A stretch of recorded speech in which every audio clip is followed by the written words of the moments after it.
Welcome to this video on autoregression. After completing this video, you will be able to explain autoregression and autoregressive models.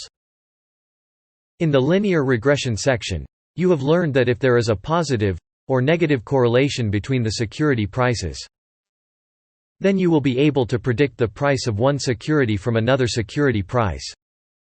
For example, there is a positive relationship between the prices of wheat and corn.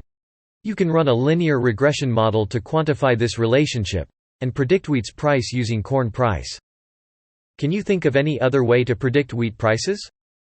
Yes, you can replace wheat with another commodity which has a positive or negative correlation with wheat. But anything else?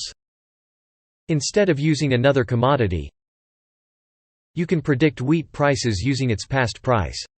This is known as the autoregression, because you are performing regression on the security's past price to predict its future price. In this example, you used yesterday's wheat price to predict its current price. This is called an autoregressive model of order 1, or AR1, since you used only the past one period price of wheat to make the current day's prediction. If you think that the day before yesterday's wheat price can predict wheat's current price, then you can perform regression on wheat's past 2 days' price to make the prediction.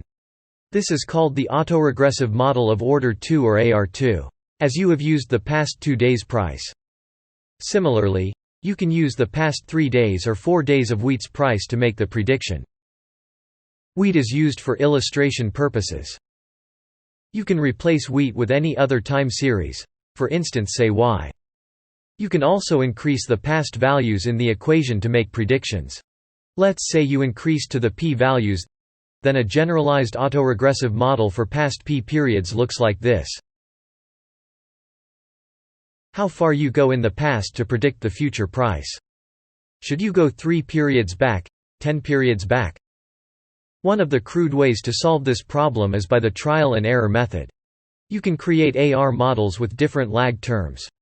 Then calculate the prediction error for each of the models, and choose the model with the least error. This is a time-consuming process.